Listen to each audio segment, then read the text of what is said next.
नमस्कार दोस्तों, राधे राधे, जय श्री कृष्णा, जय सिया राम, जय माता दी और राम राम साहब। कैसे हैं दोस्तों आप? उम्मीद है स्वस्थ होंगे, मस्त होंगे और परीक्षा की तैयारी में जुटे हुए होंगे। दोस्तों, आप देख रहे हैं एग्जाम पार अब की बार यूट्यूब चैनल और मैं हूं विनोद फौजदार, आपका स्वागत करता हूं इस चैनल पर। और हम पढ़ रहे हैं वर्तमान में राजस्थान सोसाइटी नियम 2003। राजस्थान सोसाइटी नियम 2003 कल भी हमने एक क्लास ली थी और आज फिर हम बची हुई क्लास के लिए को लेकर तैयार हैं, यानी बचे हुए क्वेश्चंस को, यानी कि कल हमने अध्याय 1 से लेकर अध्याय 4 तक के क्वेश्चंस किए थे और आज हम अध्याय 5 से लेके सारे क्वेश्चंस करने का प्रयास करेंगे। अध्याय 12-13 अध्याय हैं, इसके अंदर सारे अध्यायों के क्वेश्चंस, एमसीक्यूज और फैक्ट को देखने का हम प्रयास करेंगे। दोस्तों, इससे पहले हमने कक्षा राजस्थान सोसाइटी एक्ट 2001 के एमसीक्यूज अपलोड कर चुके हैं। अगर वो आपने नहीं देखे 2001 के और राजस्थान सोसाइटी एक्ट 2001 और राजस्थान सोसाइटी नियम 2003 के एमसीक्यूज अगर आपने नहीं देखे तो आप हमारी प्लेलिस्ट के अंदर जाके जरूर देख लीजिए। बहुत इंपॉर्टेंट है, परीक्षा नजदीक है, तैयारी को बहुत धारदार बनाएंगे ये, तो आप इनको अवश्य और अवश्य देखें। आपसे एक अनुरोध है कि हमारे चैनल को अगर अभी तक आपने सब्सक्राइब नहीं किया है तो आप हमारे चैनल को सब्सक्राइब जरूर कर लें, ये आपसे विनम्र अनुरोध है। और घंटी वाले आइकॉन को भी दबा दें जिससे कि हमारे आने वाली सभी वीडियोस के नोटिफिकेशन आप तक पहुंच जाएंगे। दोस्तों,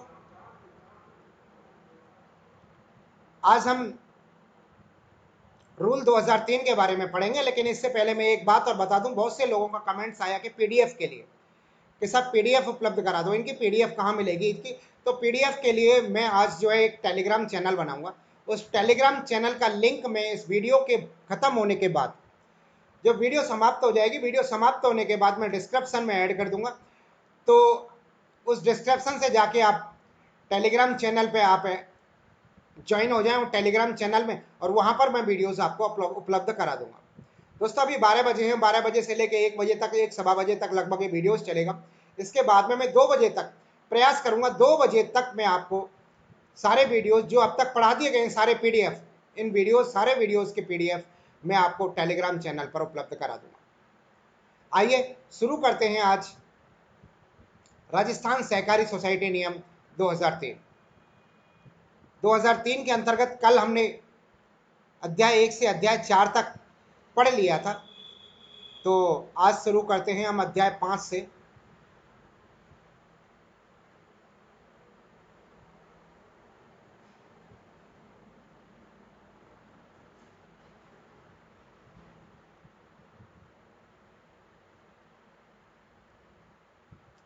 अध्याय 5 से आज हम प्रारंभ करते हैं। आइए शुरू करते हैं, कुछ फैक्ट हैं वो देख लेते हैं। अध्याय 5 का नाम है निर्वाचन, यानी कि सोसाइटी के अंदर होने वाले चुनाव के बारे में अध्याय 5 के अंदर रूल 2003 के अंदर डिटेल दी हुई है। देखते हैं कुछ फैक्टों को, उसके बाद में हम एमसीक्यूज करेंगे। सोसाइटी का कोई भी सदस्य या कर्मचारी निर्वाचन अधिकारी के रूप में नियुक्त नहीं किया जा सकता, यानी कि सोसाइटी के अंदर जितने भी मेंबर हैं, जो भी सदस्य हैं, उनमें से कोई भी निर्वाचन अधिकारी नहीं हो सकता है। निर्वाचन अधिकारी सदस्यों के अतिरिक्त कोई व्यक्ति होगा। निर्वाचन अधिकारी द्वारा निर्वाचक नामावलियों की प्रति किसी भी सदस्य को 5 रुपये प्रति पृष्ठ के हिसाब से उपलब्ध करवाई जा सकेगी। यानी कि जो निर्वाचन अधिकारी है, जो भी सोसाइटी का निर्वाचन अधिकारी बनेगा, जो भी इलेक्शन ऑफिसर बनेगा, जो इलेक्शन आयोजित करेगा सोसाइटी के अंदर, सोसाइटी के मेंबर्स का जो इलेक्शन करेगा, वो उसके लिए एक वोटर लिस्ट तैयार करेगा। वोटर लिस्ट तैयार होगी, निर्वाचक नामावली तैयार होगी, उस वोटर लिस्ट की प्रति किसी भी सदस्य को उपलब्ध करा सकता है, लेकिन उसके एवज में 5 रुपये प्रति पृष्ठ चार्ज लिया जाएगा। 5 रुपये प्रति पेज के हिसाब से चार्ज लिया जाएगा। अगला तथ्य है, निर्वाचन के लिए बैठक का नोटिस निर्वाचन अधिकारी द्वारा निम्नलिखित तरीके से जारी किया जा सकता है। तो निर्वाचन अधिकारी चुनाव के लिए, चुनाव से पूर्व एक बैठक आयोजित करेगा और उस बैठक के जो नोटिस जारी करेगा, वो नोटिस जारी करने का तरीका क्या क्या हो सकता है, वो निम्न है। स्थानीय डिलीवरी द्वारा, यानी कि अपने जो भी ऑफिस बॉय होता है, ऑफिस बॉय या 4th क्लास या सहायक कर्मचारी जिसे कहते हैं, उनके द्वारा सदस्यों को डिलीवरी कराया जा सके। डाक विभाग के द्वारा बाई पोस्ट सूचना प्रेषित कर सकेगा, सदस्यों के परिचालित करके, सदस्यों को जो है परिचालित करके उसकी सूचना दी जा सके, डोंडी पिटवा कर सूचना दी जा सकेगी।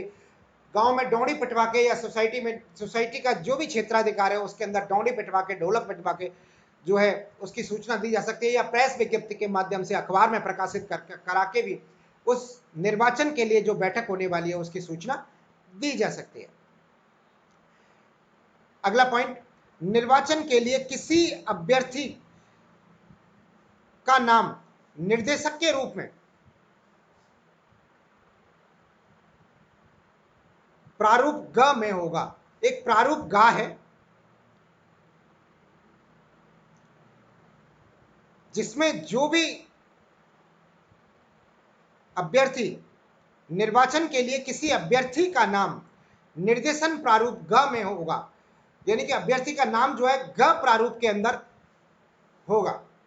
प्रत्येक नाम निर्देशन पत्र में ऐसे 2 सदस्यों के द्वारा हस्ताक्षर किए जाएंगे जिसका नाम निर्वाचन नामावली में सम्मिलित होगा। यानी कोई भी व्यक्ति जो चुनाव लड़ना चाहता है, चुनाव लड़ने वाला व्यक्ति ग प्रारूप में अपना निर्वाचन अभ्यर्थता पेश करेगा, अपना अभ्यर्थता पेश करेगा निर्वाचन के लिए, और उसमें उसके साथ साथ वो 2 सदस्यों पर जो कि सोसाइटी के मेंबर हो उससे हस्ताक्षरित भी कराएगा, यानी कि गवाह के तौर पर 2 सोसाइटी के सदस्य भी पेश करेगा। इसके साथ साथ वो कुछ प्रतिपूर्ति राशि, यानी कि जो चुनाव का जब फॉर्म भरते हैं तो फॉर्म भरने के साथ कुछ राशि जमा कराई जाती है जिसे जमानत राशि कहते हैं, वो जमानत राशि भी होगी। वो जमानत राशि विभिन्न प्रकार की सोसाइटियों के लिए अलग अलग है। कौन कौन सी सोसाइटी के लिए क्या क्या है आइए देखते हैं। प्राथमिक सोसाइटियों के लिए वो जो जमानत राशि होगी या प्रतिभूति राशि होगी, जिसे कहते हैं ना जमानत जब्त हो गई, तो वो जमानत जब्त का मतलब कुछ पैसे फॉर्म भरने के साथ में, जब वोटिंग चुनाव लड़ने के लिए फॉर्म भरते हैं उसके साथ कुछ पैसे जमा कराए जाते हैं, उसे प्रतिभूति रकम या प्रतिभूति राशि या जमानत राशि कहते हैं। तो ये प्राथमिक सोसाइटियों के लिए 100 रुपए होगी। विपणन सोसाइटियों के लिए, विपणन का मतलब होता है वितरण करने वाली सोसाइटियों के लिए ये 250 रुपए होगी। थोक विक्रय करने वाले भंडारों के लिए भी 250 रुपए होगी। प्राथमिक भूमि विकास बैंक के लिए, प्राथमिक भूमि विकास बैंक के लिए, बैंक में जब इलेक्शन होंगे तो उसके लिए 500 रुपए होगी प्रतिभूति राशि जो है। और अन्य केंद्रीय सोसाइटियों के लिए भी 500 रुपए होगी। केंद्रीय सहकारी बैंक के लिए भी 500 रुपए होगी। लेकिन शीर्ष सोसाइटी के लिए ये 1000 रुपए होगी। दोस्तों, राजस्थान में शीर्ष सोसाइटी कौन सी है, क्या आप बता सकते हैं? राजस्थान में शीर्ष सोसाइटी जो है वो एपेक्स है। एपेक्स बैंक के रूप में जानी जाती है। एपेक्स बैंक जिसकी जो कि राजस्थान के अंदर, सॉरी जयपुर के अंदर है राजस्थान में, वो हमारे यहाँ पर शीर्ष सोसाइटी है। अगला तथ्य, निर्वाचन अधिकारी मतपत्रों की अभिरक्षा 3 माह तक बनाए रखेगा।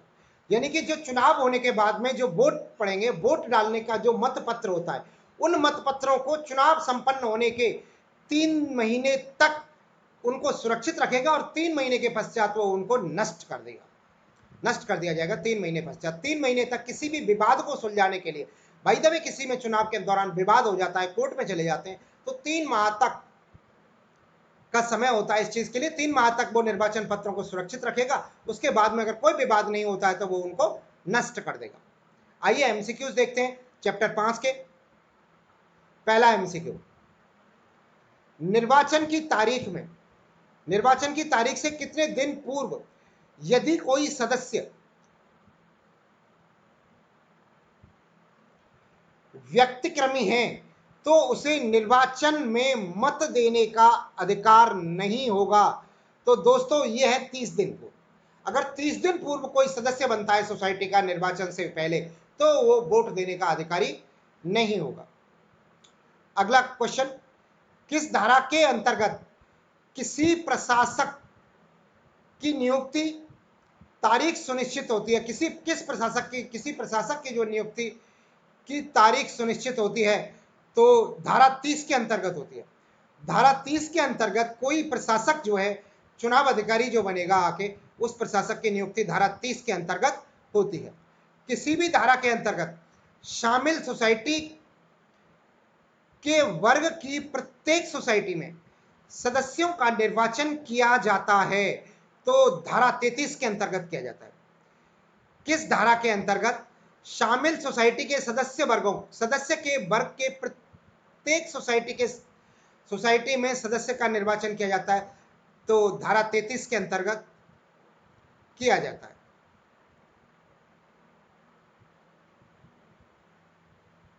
इसका सही उत्तर होगा धारा 33। अगला क्वेश्चन,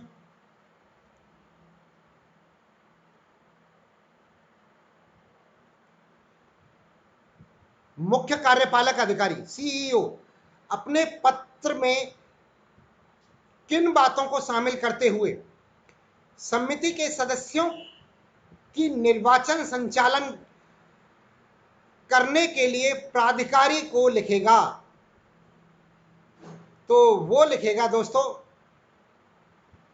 अंतिम निर्वाचन की तारीख, समिति की अवधि, समाप्त होने की तारीख और निर्वाचन के माध्यम से भरे जाने वाले रिक्त पदों की संख्या, इन सभी का वो जिक्र करेगा उसके अंदर। तो आंसर हो जाएगा उपरोक्त सभी, इसका सही उत्तर हो जाएगा। अगले प्रश्न की तरफ चलते हैं। कौन निर्वाचन अधिकारी ऐसे सदस्यों की सूची जो नियमों और उपविधियों को उपलब्धता के अनुसार अर्हित है उपलब्ध कराएगा? यानी कि निर्वाचन अधिकारी ऐसे सदस्यों की सूची जो नियमों और उपविधियों के अनुसार उपलब्ध हैं, उनकी सूची उपलब्ध कराएगा। वो कौन होगा? मुख्य कार्यपालक अधिकारी होगा, सीईओ होगा सोसाइटी का। सही उत्तर हो जाएगा नंबर 1। अगला प्रश्न, मुख्य कार्यकारी अधिकारी निर्वाचक अधिकारी को ऐसे सदस्यों की सूची निर्वाचन में मत देने के लिए योग्य नहीं है जो सूची को कितने दिन पूर्व उपलब्ध करवाएगा? तो दोस्तों, वो सूची को जो उपलब्ध करवाएगा वो 30 दिन पूर्व उपलब्ध कराएगा, 30 दिन पूर्व सूची उपलब्ध कराएगा।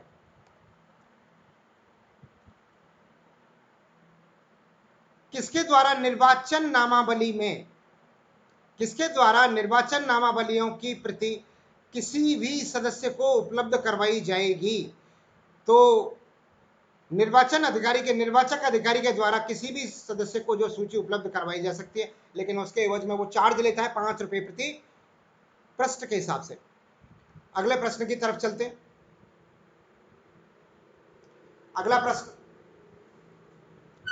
निर्वाचक अधिकारी द्वारा निर्वाचन नामावली की प्रति किसी भी सदस्य को कितने रुपए प्रति पृष्ठ के हिसाब से उपलब्ध करवाई जाएगी? तो 5 रुपए प्रति पृष्ठ के हिसाब से उपलब्ध करवाई जाएगी। इसका सही उत्तर हो जाएगा ऑप्शन 1, 5 रुपए।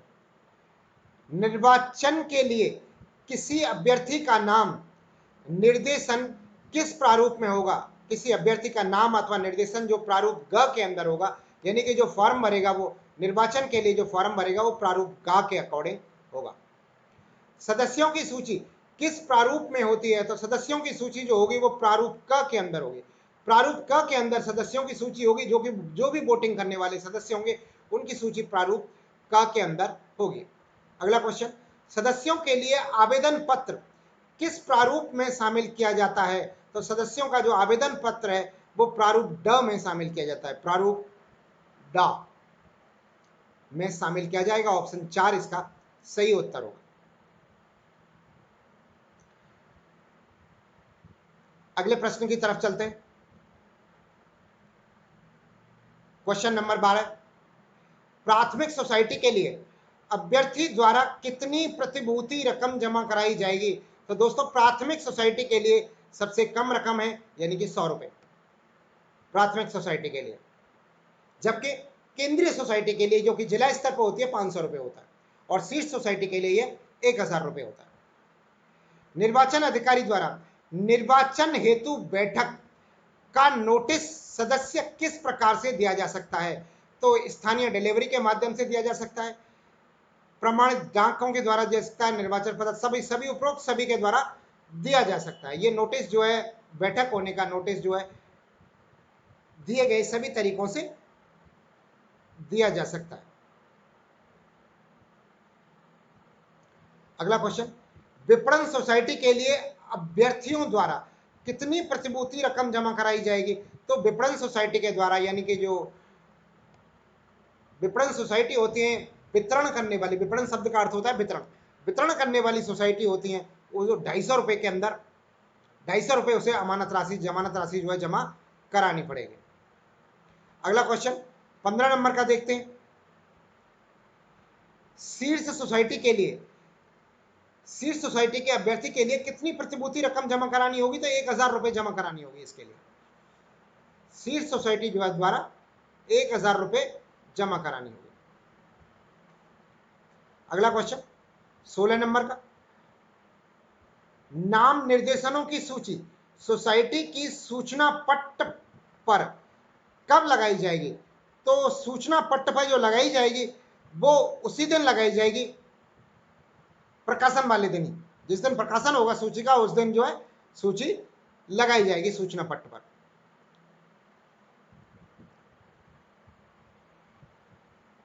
अगला क्वेश्चन, सील किए गए और आधान में सुरक्षित रखे गए समस्त मतपत्रों और निर्वाचन सामग्री मतदान की तारीख से कितनी अवधि तक सुरक्षित रखी जाएगी?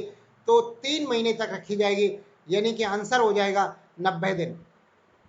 3 महीने तक जो है मतपत्र और उसकी जो सामग्री है वो सब सुरक्षित रखी जाएगी किसी विवाद से निपटारे के लिए। मतपत्र और निर्वाचन सामग्री 3 माह तक सुरक्षित रखे जाने हेतु निर्वाचन अधिकारी द्वारा किन्हें सौंपे जाएंगे? तो ये उप रजिस्ट्रार को सौंपे जाएगी। उप रजिस्ट्रार जो है उसको सुरक्षित रखेगा। उप रजिस्ट्रार के यहाँ पर जो है निर्वाचन अधिकारी सौंप देगा सारे मतपत्रों को, और वहां पर ये 3 माह तक सुरक्षित रखे रहेंगे। अगला क्वेश्चन 19 नंबर का है, 2 या 2 से अधिक सदस्यों के समान मत होने पर लॉटरी किसके द्वारा निकाली जाएगी? इंपॉर्टेंट क्वेश्चन है दोस्तों, ये इंपॉर्टेंट कर लें इस क्वेश्चन पे, बहुत संभावना है क्वेश्चन के लिए। 2 या 2 से अधिक सदस्यों का जो चुनाव लड़ते हैं तो 2 सदस्यों के अगर बराबर वोट आ जाए तो बराबर वोट आने पर उनका जो विजेता का फैसला लॉटरी के द्वारा होगा और वो लॉटरी रजिस्ट्रार महोदय के द्वारा निकाली जाएगी। ये ध्यान रखें, लॉटरी रजिस्ट्रार महोदय के द्वारा निकाली जाएगी। निर्वाचन संबंधी विवाद के बारे में इनको सूचित नहीं करने पर 3 माह की अवधि पश्चात सुरक्षित रखी गई निर्वाचन सामग्री को नष्ट कर दिया जाएगा। तो रजिस्ट्रार को किसी भी विवाद की सूचना अगर 3 माह तक नहीं मिलती है उसके निर्वाचन के संबंध में, तो वो जो है निर्वाचन सामग्री को और मतपत्रों को नष्ट करा देगा। अगला चैप्टर अध्याय 6, सहकारी सोसाइटी एवं विशेषाधिकार, सहकारी सोसाइटियों का विशेषाधिकार। दोस्तों इंपॉर्टेंट टॉपिक है, ये इंपॉर्टेंट चैप्टर है रूल्स 2003 के अंतर्गत। इसमें से क्वेश्चंस जरूर बनेगा, कम से कम 1 या 2 क्वेश्चंस आपको इसमें से देखने को मिल सकता है। इसके 1-2 फैक्ट दिए हुए हैं, इन फैक्टों को देखें। धारा 53 कहती है कि सोसाइटी इस धारा के अधीन अपने कर्मचारियों के लिए भविष्य निधि स्थापित करेगी। तो भविष्य निधि कहते हैं पीएफ को, प्रोविडेंट फंड को। हर कर्मचारी का प्रोविडेंट फंड काटने का प्रोविजन है जो कि धारा 53 के अंतर्गत दिया हुआ है। धारा 53 के अंतर्गत कर्मचारी अपने कर्मचारियों के लिए भविष्य निधि काटेगी, जिससे कि कर्मचारियों की कुछ बचत हो सके। बचत करने के उद्देश्य से ये भविष्य निधि काटी जाती है। कर्मचारियों के वेतन में से काटा जाने वाला अभिदाय रकम जो है कर्मचारी के मूल वेतन से, कर्मचारी के वेतन से 10% से अधिक नहीं होगी। यानी कि जो पीएफ के तौर पे जो राशि काटी जाएगी, जो कर्मचारी का वेतन होगा, कर्मचारी का मूल वेतन होगा, तो मूल वेतन के 10% तक पीएफ काटा जाएगा। तो 10% से अधिक पीएफ नहीं काटा जाता है। शेष 10%, यानी 10% तो पीएफ कर्मचारी के वेतन से काटा जाता है और 10% एम्प्लॉयर उपलब्ध कराता है। एम्प्लॉयर के तौर पर चाहे वो कॉर्पोरेशन हो, चाहे वो गवर्नमेंट हो, या फिर वो सोसाइटी हो। 10% कर्मचारी कैसे कटती है पीएफ जो है, और 10% जो है एम्प्लॉयर उपलब्ध कराता है। एम्प्लॉयर जो है कर्मचारी के अकाउंट में जमा कराता है।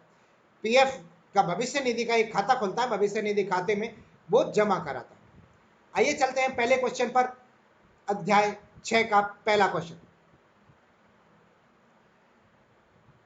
धारा 29 के अधीन सरकार की ओर से समिति के सदस्य के रूप में नाम निर्देशन करने के लिए प्राधिकारी होगा।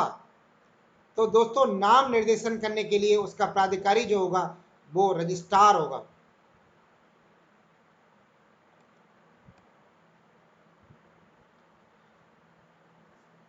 अगला क्वेश्चन 2 नंबर का, प्रथम साधारण बैठक किसके द्वारा बुलाई जाती है?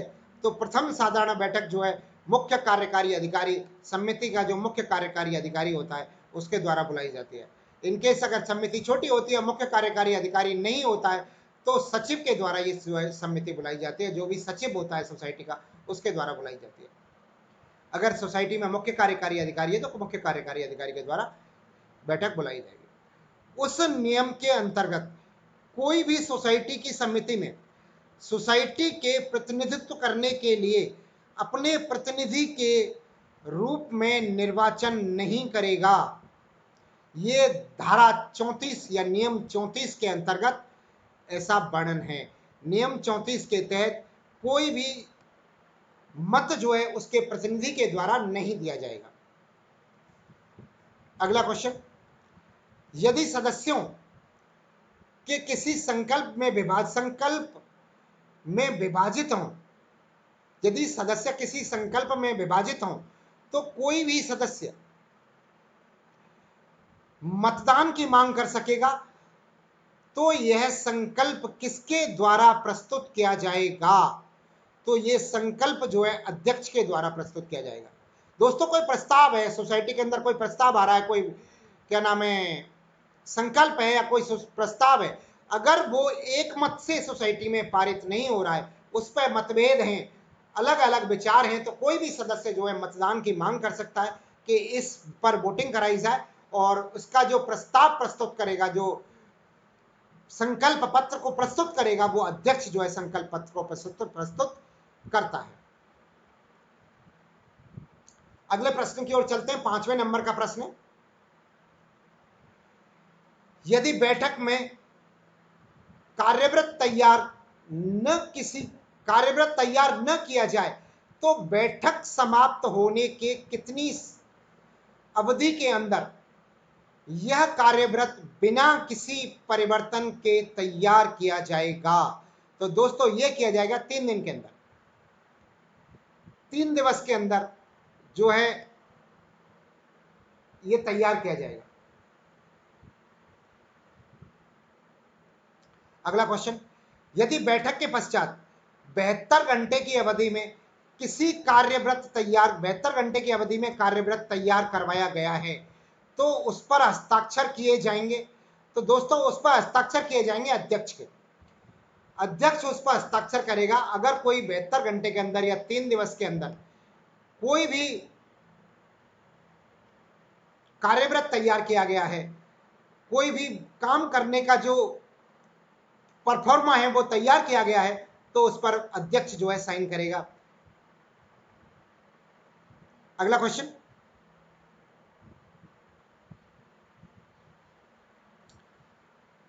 सात नंबर का क्वेश्चन, कोई भी व्यक्ति किसी सहकारी सोसाइटी की समिति के सदस्य के रूप में निर्वाचित होने के लिए पात्र होगा। तो वो कब पात्र होगा, यानी कि कोई भी व्यक्ति के निर्वाचन के पात्रता क्या है, कुल मिला के बात यह है। तो पात्रता को देखते हैं। पहला ऑप्शन है, यदि वह केंद्रीय या राज्य सरकार का कर्मचारी है,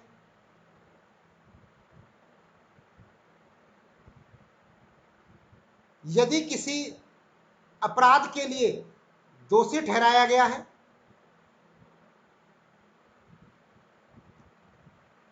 यदि उसने जानबूझकर सहकारी अनुशंसा को भंग किया है। उपरोक्त सभी किसी व्यक्ति द्वारा किसी सहकारी सोसाइटी की समिति के सदस्य के रूप में निर्वाचित होने के लिए पात्र होगा। दोस्तों ये पात्र नहीं है, किसी केंद्रीय सोसाइटी का कर्मचारी होगा। इसमें आंसर उपरोक्त सभी है, लेकिन उपरोक्त सभी ये आंसर तब होगा जब इसमें पात्र की जगह अपात्र होगा। यहां पर जो पात्र दिया हुआ है, ये पात्र शब्द जो दिया हुआ है, इसकी जगह अपात्र होना चाहिए, इसकी जगह अपात्र होगा।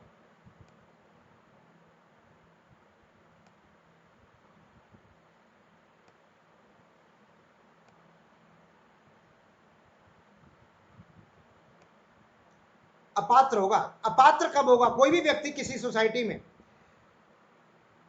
सदस्य के रूप में निर्वाचित होने के लिए अपात्र कब होगा? कब वो अपात्र होगा? कब सोसाइटी का सदस्य नहीं बन सकता है? वह जब नहीं बन सकता है जब केंद्र या राज्य सरकार के अंदर कर्मचारी होगा। वो केंद्रीय कर्मचारी या राज्य सरकार का कोई कर्मचारी होगा तो वो किसी भी सोसाइटी में वोटिंग नहीं कर सकता, चुनाव नहीं लड़ सकता है।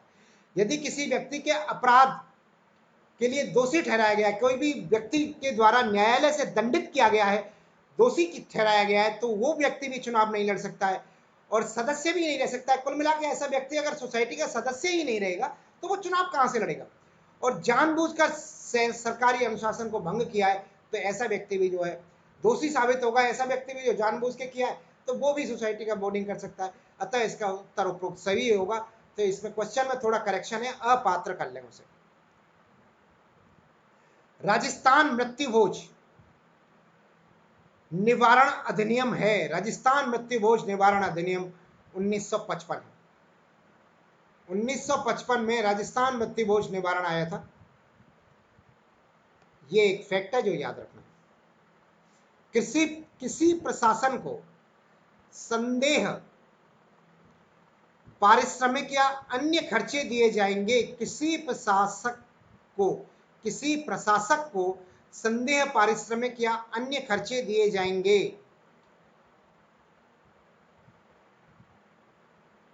तो ये दिए जाएंगे सहकारी समिति के द्वारा।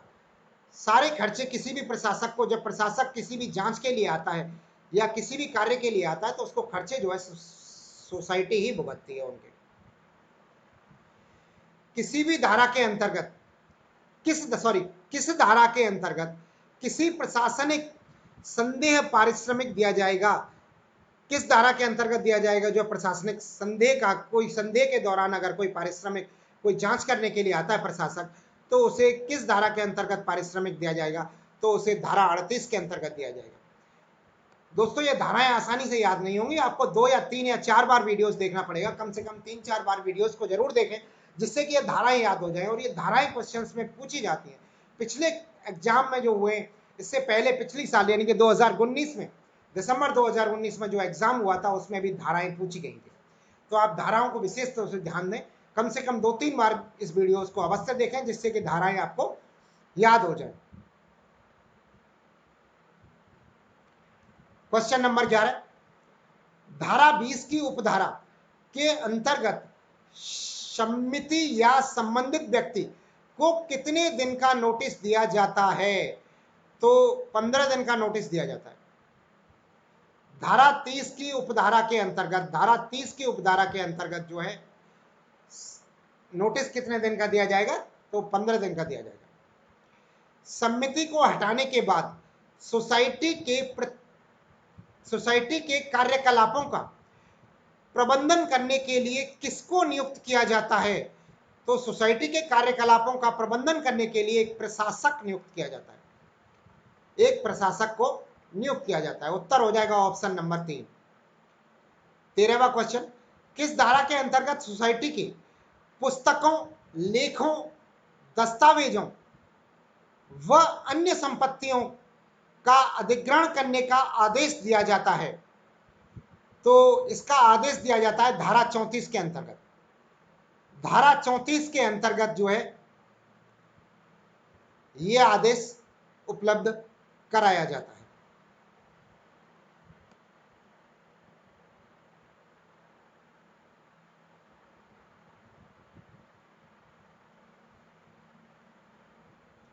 अगला क्वेश्चन,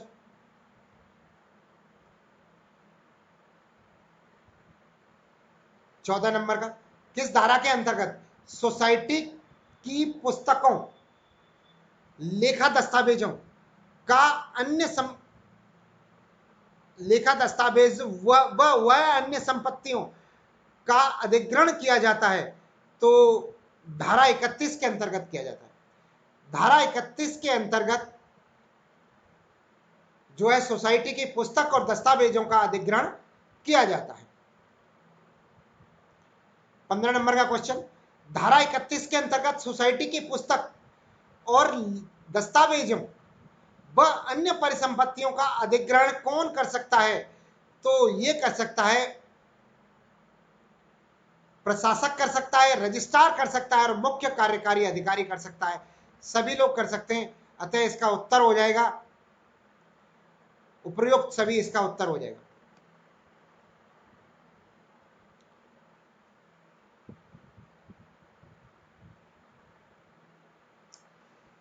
किस धारा के अधीन किसी सोसाइटी के लेखाओं की परीक्षा के लिए रजिस्ट्रार द्वारा कोई व्यक्ति प्राधिकृत किया जाता है? तो वो किया जाएगा धारा 54 के अंतर्गत। धारा 54 के अंतर्गत जो है लेखाओं की परीक्षा के लिए यानी कि ऑडिट करने के लिए जो है किसी व्यक्ति को अधिकृत किया जाएगा, किसी व्यक्ति को प्राधिकृत किया जाएगा ऑडिट के हेतु धारा 54 के अंतर्गत। 17 नंबर का क्वेश्चन है, किस सोसाइटी की समिति का प्रत्येक सहकारी वर्ष की समाप्ति के कितने दिनों में वित्त लेखाओं का वार्षिक विवरण तैयार करवाएगी? तो वार्षिक विवरण जो है 45 दिन के अंतर्गत तैयार कराती है। इनके वित्तीय वर्ष समाप्त होने के बाद 45 दिन के अंदर अंदर वित्तीय विवरण जो है तैयार कराने होते हैं। वित्तीय विवरण से मतलब है बैलेंस शीट और profit and loss trading account जो है ये जो है सोसाइटी के 45 दिन के भीतर होते हैं, यानी कि 31 मार्च को वित्तीय वर्ष समाप्त होता है तो 15 मई तक ये तैयार कराने होते हैं। अगर आपको डेट पूछे तो 15 मई इसका सही उत्तर होगा। कितने दिनों के अंदर सोसाइटी लेखा परीक्षा के लिए नियुक्त लेखा परीक्षक को विवरण उपलब्ध कराएगी? तो कितने दिनों के अंदर सोसाइटी जो है ऑडिट करने के लिए जो है अपनी पुस्तकों को, अपनी बुक्स को उपलब्ध कराएगी? तो वो कितने दिनों के अंदर उपलब्ध कराएगी? तो वो कराएगी 15 दिन के अंदर। 15 दिन के अंदर जो है उपलब्ध करा देगी।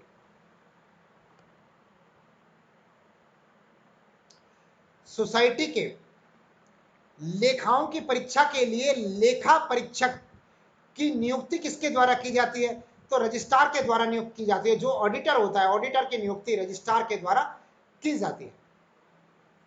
अगला क्वेश्चन, दायित्वों के परिवर्तन में से संबंधित विशेष संकल्प पारित हो जाने के पश्चात नियमों के अंतर्गत प्रत्येक सदस्य और लेनदार को दूसरा नोटिस कितनी अवधि का दिया जाएगा?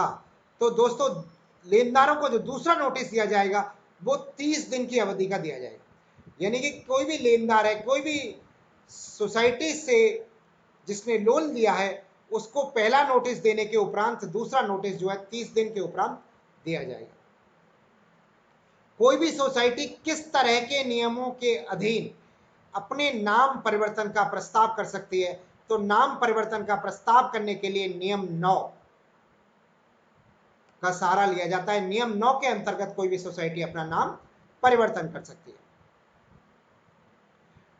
अगला क्वेश्चन, सोसाइटी में नाम परिवर्तन का नोटिस प्रकाशन के लिए रजिस्ट्रार का व्यय किस धारा के अंतर्गत जमा कराया जाता है?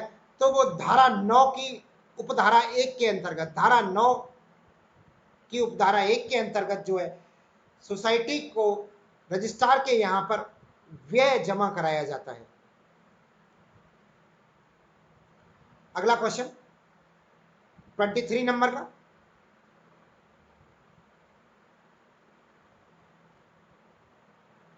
नाम परिवर्तन हेतु विज्ञापित करने का व्यय सोसाइटी के द्वारा कितने दिनों में जमा कराया जाएगा? तो ये 7 दिनों के अंदर जमा कराया जाता है।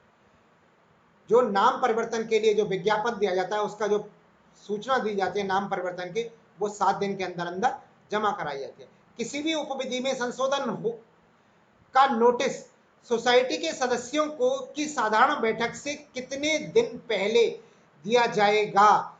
तो ये 15 दिन पहले दिया जाएगा। 15 दिन पहले जो है नोटिस दिया जाएगा कि सोसाइटी के उपविधियों में अगर कोई संशोधन करना है तो अपने सदस्यों को, सोसाइटी के सदस्यों को जो नोटिस दिया जाएगा वो 15 दिन पूर्व दिया जाएगा। अगले प्रश्न की तरफ चलते हैं। 25 नंबर का प्रश्न, कोई सहकारी सोसाइटी अपनी उपविधियों में संशोधन कब कर सकती है? तो अपनी उपविधियों में संशोधन साधारण बैठक की में विशेष संकल्प पारित करके, साधारण बैठक में कोई विशेष संकल्प के द्वारा जो है उपविधियों में संशोधन किया जा सकता है। ऑप्शन 1 इसका सही उत्तर है। अगले प्रश्न की तरफ मूव करते हैं। 26 नंबर का प्रश्न है, उपविधियों में संशोधन के संबंध में विशेष संकल्प पारित हो जाने के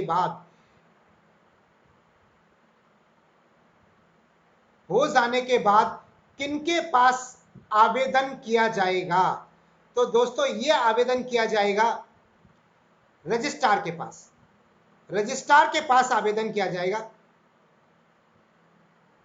उपविधियों में संशोधन हो जाने के बाद, विशेष संकल्प पारित हो जाने के बाद आवेदन जो किया जाएगा उपविधियों के लिए, वो जो आवेदन किया जाएगा वो रजिस्ट्रार के पास आवेदन किया जाता है। अगले प्रश्न की तरफ हम मूव करते हैं। 27 नंबर का प्रश्न,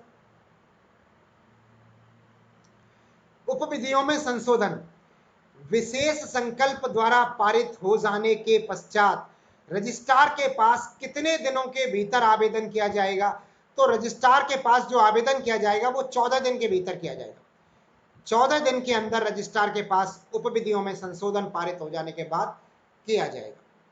अगला क्वेश्चन 28 नंबर का,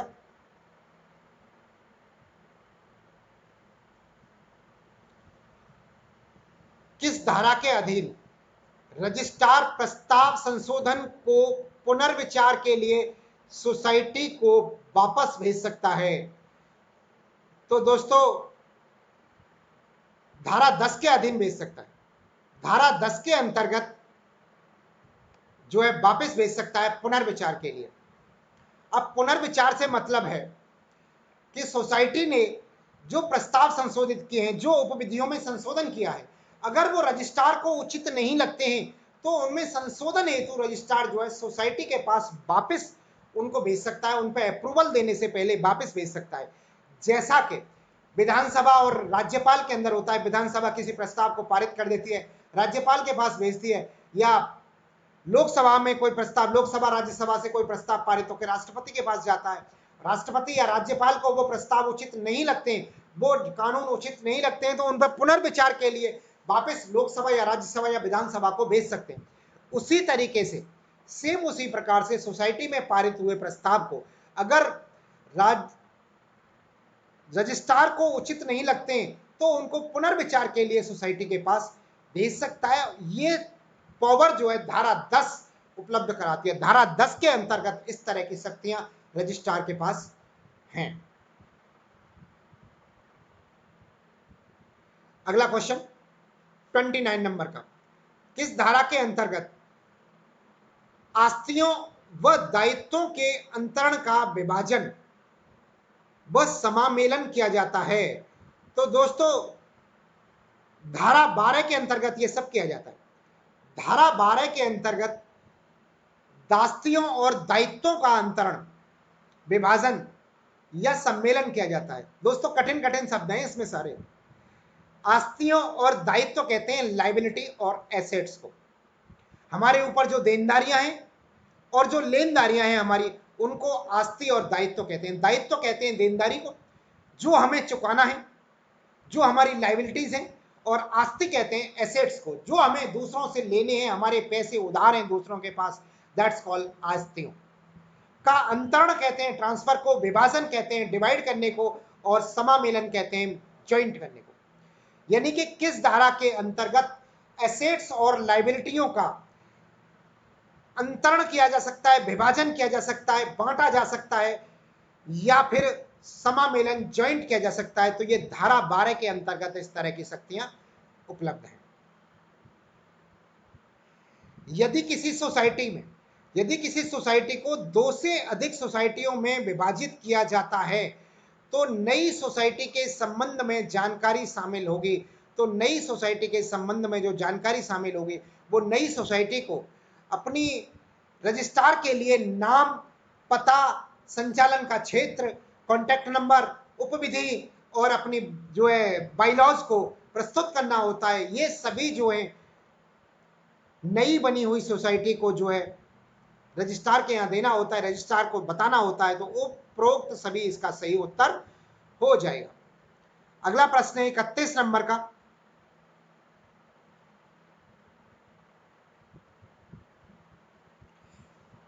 यदि किसी सोसाइटी को दो अधिक यदि किसी सोसाइटी को दो से अधिक सोसाइटियों में विभक्त किया जाता है, दो या दो से अधिक सोसाइटियों में विभक्त किया जाता है तो नई सोसाइटी के संबंध में जानकारी शामिल होगी। ये क्वेश्चन तो हमने पढ़ी लिया। अगला क्वेश्चन 31 नंबर का। आस्तियों या दायित्व, एसेट्स या लायबिलिटीज के समामेलन या विभाजन की स्कीम बनाने के पश्चात सबसे पहले सूचित किसको किया जाएगा? तो सरकार को सबसे पहले सूचित किया जाएगा। सरकार को सबसे पहले सूचित किया जाएगा। इस क्वेश्चन को ध्यान रखें, इसमें रजिस्ट्रार उत्तर नहीं है, इसका उत्तर सरकार है। एसेट्स या लायबिलिटियों के समामेलन या विभाजन के पश्चात जो भी स्कीम बनाई जाएगी, जो भी निर्णय किया जाएगा, उस निर्णय से सरकार को सबसे पहले सूचित किया जाएगा। अगला क्वेश्चन, आस्तियों और दायित्वों के समामेलन या विभाजन की स्कीम बनाने के बाद कम से कम कितने दिनों का लिखित नोटिस देकर साधारण बैठक को बुलाया जाएगा? तो 15 दिन का लिखित नोटिस देकर, 15 दिन के नोटिस के उपरांत जो है एसेट्स और लायबिलिटीज के विभाजन या ज्वाइंट करने के बाद जो है साधारण सभा की बैठक बुलाई जाएगी। सब सदस्यों को नोटिस जो है 15 दिन पूर्व दिया जाएगा। किसी सोसाइटी के विभाजन का पुनर्गठन अथवा समामेलन के लिए किस धारा के अधीन कोई प्रस्ताव भेजा जा सकता है? तो धारा 11 के अंदर भेजा जा सकता है। धारा 11 इस बात की अनुमति देती है कि किसी सोसाइटी का विभाजन किया जा सकता है, उसको पुनर्गठन किया जा सकता है, रीस्ट्रक्चर किया जा सकता है या फिर समामेलन किया जा सकता है। यह धारा 11 के अंतर्गत ऐसा दिया हुआ है।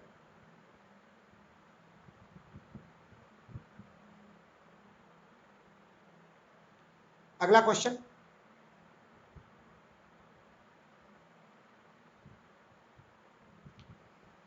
रजिस्ट्रार द्वारा धारा 13 के अधीन जारी किए जाने वाले अपेक्षित आदेशों का प्रारूप की प्रति किसको भेजी जाती है?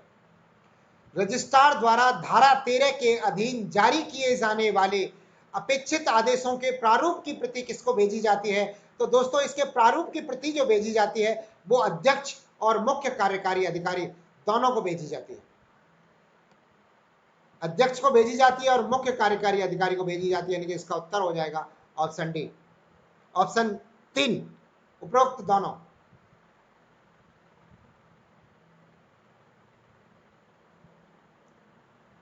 अगला प्रश्न, धारा 33 के अधीन रजिस्ट्रार आदेश की प्रति अध्यक्ष और मुख्य कार्यकारी अधिकारी को प्रस्ताव पर विचार हेतु कितना समय देगा? तो इनको जो है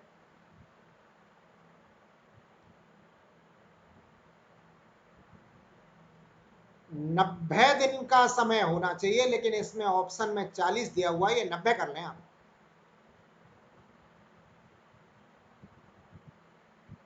इसको जो है 90 दिन कर लें।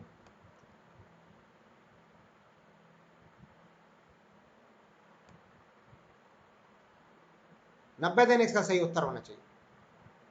90 दिन इसका सही उत्तर होगा। जो सीईओ और जो अध्यक्ष हैं उनको विचार करने के लिए 90 दिन का समय दिया जाएगा। अगला प्रश्न, प्रत्येक सोसाइटी में से प्रत्येक सदस्य और लेनदारों को रजिस्ट्रार के प्रस्ताव का सुझाव आमंत्रित हेतु कितने दिनों का नोटिस दिया जाता है? तो 30 दिनों का नोटिस दिया जाता है उसको। कितने दिन का? 30 दिन का नोटिस दिया जाएगा।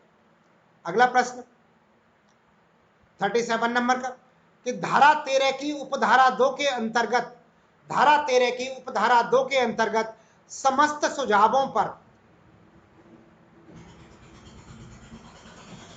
अंतिम आदेश जारी कौन करेगा?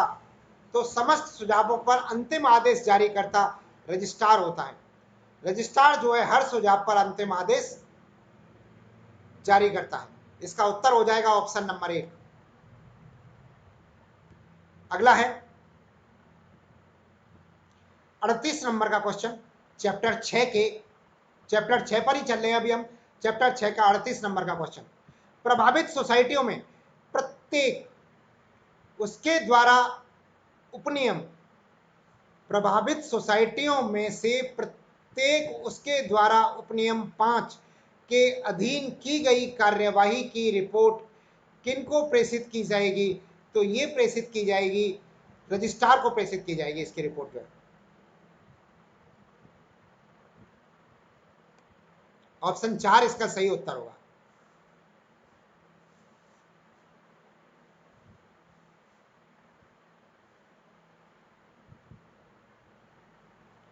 अगला क्वेश्चन, सोसाइटी की वार्षिक साधारण बैठक में प्रस्तुत किए जाने वाले तुलना पत्र और लाभ हानि लेखों को किस प्रारूप में बनाया जाता है? तो प्रारूप खा में बनाया जाता है। प्रारूप खा के अंदर इस बात का जिक्र है कि प्रॉफिट एंड लॉस और बैलेंस शीट को किस प्रारूप में बनाया जाए, बैलेंस शीट और प्रॉफिट एंड लॉस को, तो वो प्रारूप खा के अंतर्गत बनाया जाता है, जो कि वार्षिक साधारण सभा की बैठक में प्रस्तुत किए जाते हैं। अगला क्वेश्चन 40 नंबर का प्रश्न है, यदि तुलना पत्र और लाभ हानि लेखे प्रारूप खा में बनाया, प्रारूप खा न बनाया जाए तो अन्य प्रारूपों की अनुमति किसके द्वारा दी जाएगी? तो अन्य प्रारूपों की अनुमति भी रजिस्ट्रार के द्वारा ही दी जाएगी। सही उत्तर हो जाएगा विकल्प नंबर 2। अगला क्वेश्चन 41 नंबर का, सोसाइटी के समक्ष साधारण बैठक सॉरी सोसाइटी के समक्ष साधारण बैठक में तुलना के साथ निम्न में से कौन सी रिपोर्ट प्रस्तुत की जाएगी? तो सोसाइटी के कार्यकलापों की स्थिति, व्यक्तिक्रमी की सूची और वैतनिक व अवैतनिक कर लाभांश योजना आदि की समस्त सूचनाएं दी जाएंगी। उपरोक्त सभी इसका सही उत्तर होगा। क्वेश्चन नंबर 42 की तरफ मुख करते हैं। समिति की रिपोर्ट की प्रति वार्षिक साधारण बैठक में कितने दिन पहले सोसाइटी के सदस्यों, सोसाइटी की सूचना पट्ट पर चिपका दी जाएगी? तो 14 दिन पहले जो है सूचना सोसाइटी के सूचना पट्ट पर दी जाएगी। समिति की रिपोर्ट की प्रति जो है वार्षिक साधारण बैठक से 14 दिन पहले सूचना पट्ट पर चिपका दी जाएगी। अगला क्वेश्चन 43 नंबर का, किस धारा के अधीन नियुक्त लेखा परीक्षक द्वारा वार्षिक साधारण बैठक में तुलना पत्र का लाभ और हानि लेखे प्रस्तुत किए जाते हैं? तो दोस्तों ये प्रस्तुत किए जाते हैं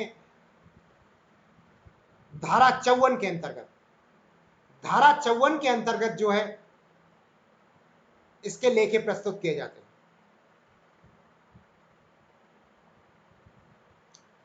लेखाओं के वार्षिक विवरण, लेखाओं का वार्षिक विवरण किन आधार पर तैयार किया जाते हैं, किस आधार पर तैयार किए जाते हैं?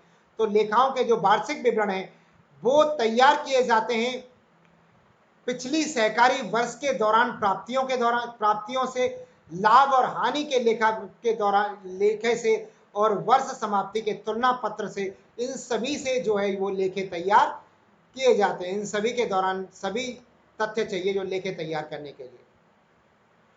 अगला क्वेश्चन, किसी के खिलाफ किस धारा के आधार पर विक्री जारी की जाती है? तो धारा 99 के खिलाफ, धारा 99 के खिलाफ नहीं, सॉरी, धारा 99 के अंतर्गत, धारा 99 के अंतर्गत किसी के खिलाफ जो है बिक्री जारी की जाती है। बिक्री पत्र यानी नीलामी के लिए जो धारा 99 रेस्पॉन्सिबल है। तो दोस्तों ये था हमारा पार्ट 6। अब देखते हैं हम पार्ट 7। आज हम सारे चैप्टर समाप्त करके ही दम लेंगे, चिंता ना करें। पार्ट 6 और 5 तक काफी समय हो गया, मेरे हिसाब से काफी लंबा समय हो गया अब तक। तो अभी कुछ पार्ट और बचे। वीडियो चाहे कितना भी लंबा हो जाए, पर हम आज जो है रूल 2003 को समाप्त करेंगे। पूरा वीडियोस देखेंगे, पूरा जो है इसको करने का प्रयास करेंगे। और चैप्टर 10 के बाद में तो शायद छोटे छोटे वीडियो 10, 11, 12 तो छोटे छोटे हैं, उनमें 2, 4 क्वेश्चन है, ज्यादा नहीं। 7वां पढ़ते हैं अपन। 7वां है सहकारी सोसाइटी की संपत्तियां एवं निधियां। अब सहकारी सोसाइटी की संपत्ति और निधियों के बारे में जो है अध्याय 7 है, रूल 2003 के अंतर्गत हम पढ़ रहे हैं। रूल 2000, दोस्तों मेरा ऐसा मानस बन रहा है कि मैं 2001 के क्वेश्चंस भी अभी आपको और कराऊंगा, लेकिन अभी 2-3 दिन बाद कराऊंगा। पहले 2003 समाप्त हो जाएगा, उसके बाद में कल हम स्ट्रक्चर पर या अन्य के क्वेश्चनों पर डिस्कस करेंगे।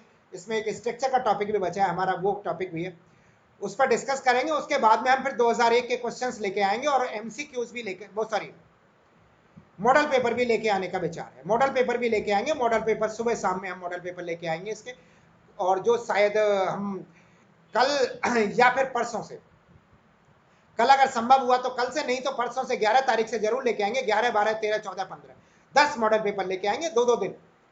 तो 10 मॉडल पेपरों को आप सॉल्व जरूर करें उनको। और क्योंकि परीक्षा से पहले मॉडल पेपर देना बहुत बहुत जरूरी होता है, जिससे कि आपको खुद के बारे में पता चलता है कि आप कहां पर हैं और किस तरह से के क्वेश्चन आ सकते हैं, संभावित क्वेश्चन किस तरह के हैं और किस तरह से हमें आंसर देना है। आइए देखते हैं अध्याय 7, सहकारी सोसाइटियों की संपत्ति एवं निधियां। पहला क्वेश्चन, किसकी पूर्व अनुमति से कोई सोसाइटी उपविधियों के अधीन डिबेंचर तथा बंद पत्र जारी करने की विधियां एकत्र करती है? तो दोस्तों ये करती है रजिस्ट्रार की। रजिस्ट्रार की अनुमति से कोई भी सोसाइटी जो है उपविधियों के अधीन डिबेंचर, डिबेंचर कहते हैं म्यूचुअल फंड, शेयर, एक तरह से शेयर या बंद पत्र, म्यूचुअल फंड या शेयर जारी करने के लिए जो निधि एकत्रित करती है, अपने लिए फंड इकट्ठा करने के लिए जो बॉन्ड जारी करती है, बॉन्ड जारी करना या शेयर के लेटर जारी करना, ये जो इसके लिए रजिस्ट्रार की अनुमति लेनी होती है, सब में सहमति जो है सोसाइटी को, और उसकी रजिस्ट्रार की अनुमति के बाद जो है वो बंद पत्र जारी कर सकती है। अगला क्वेश्चन, धारा 40 की खंड क के अंतर्गत की जाने वाली घोषणा किस प्रारूप में होगी? तो दोस्तों ये प्रारूप घ के अंदर होगी, प्रारूप घ। इसका सही उत्तर होगा ऑप्शन नंबर 4। अगले प्रश्न की तरफ चलते हैं। क्वेश्चन नंबर 3,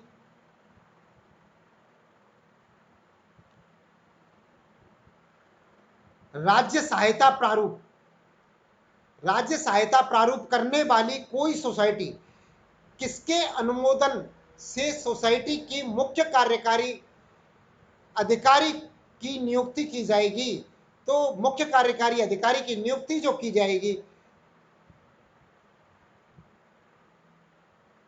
वो रजिस्ट्रार के अनुमोदन से की जाएगी। रजिस्ट्रार के अनुमोदन द्वारा जो है राज्य सरकार की सहायता प्राप्त करने के लिए मुख्य कार्यकारी अधिकारी की नियुक्ति की जा सकती है। डूबत ऋण या धामियों की आपत्ति लिखित करने से पूर्व किनका लिखित अनुमोदन आवश्यक है? तो दोस्तों रजिस्ट्रार का लिखित अनुमोदन आवश्यक है। रजिस्ट्रार का लिखित अनुमोदन आवश्यक है। डूबत ऋण कहते हैं बैड डेप्ट से, इंग्लिश में इसको कहते हैं बैड डेप्ट्स। बैड डेप्ट्स का मतलब है ऐसे ऋण जो सोसाइटी ने अपने सदस्यों को दिए थे लेकिन वो वापस नहीं आ पा रहे, वापस नहीं आने योग्य ऋण जो कि परफॉर्मेंस में नहीं है, जिन्हें एनपीए भी कह देते हैं, बैंक की भाषा में एनपीए कहते हैं। ऐसे ऋण जो एनपीए हो गए हैं, डूबत ऋण जिनको आने का कोई चांस है ही नहीं, किसी भी तरह से रिकवरी उनकी नहीं की जा सकती है, तो उस तरह के ऋणों को डूबत ऋण या दमनी कहते हैं, धामियां कहते हैं। ऐसे ऋणों पर, ऐसे ऋणों को अपलिखित करने के लिए रजिस्ट्रार की अनुमति आवश्यक है। अगले क्वेश्चन की तरफ रुख करते हैं। 5 नंबर का प्रश्न, आवंटित रकम सोसाइटी के साधारण निकाय द्वारा शुद्ध लाभ का आवंटन, शुद्ध लाभ के आवंटन की जाने की तारीख से कितने दिनों के भीतर निधि जमा करवाई जाएगी? तो ये कराई जाएगी जो 60 दिनों के भीतर, 60 दिनों के भीतर जो है शुद्ध रकम, जो शुद्ध लाभ वाली रकम है वो जमा कराई जाती है। कोई सोसाइटी किस धारा के अंतर्गत अपने कर्मचारी के लिए भविष्य निधि स्थापित कर सकती है? तो धारा 53 के अंतर्गत जो है भविष्य निधि स्थापित करने का प्रोविजन है।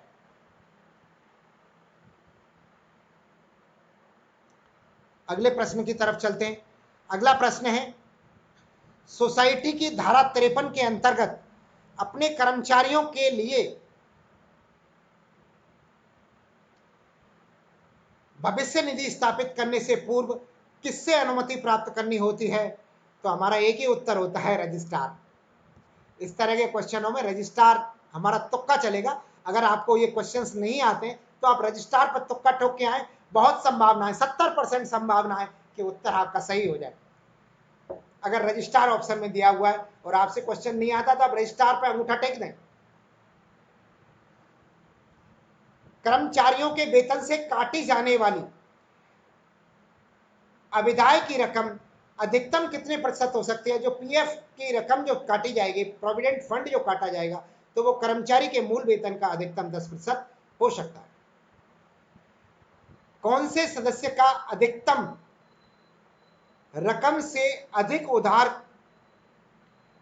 किसकी पूर्व मंजूरी पर दिया जा सकता है? तो रजिस्ट्रार। हमारा तुक्का इसका सही उत्तर, रजिस्ट्रार की अनुमति से जो है किसी भी व्यक्ति को जो लोन देना है तो पहले उसके लिए एक तय रकम की जाती है कि अधिकतम हम लोन इतना दे सकते हैं। सोसाइटी द्वारा एक मापदंड होते हैं उनके अंदर, अगर उससे भी ज्यादा किसी को लोन देना है तो उसके लिए पहले उसे रजिस्ट्रार से अनुमति लेनी होती है। क्वेश्चन नंबर 10 की तरफ हम मूव करते हैं।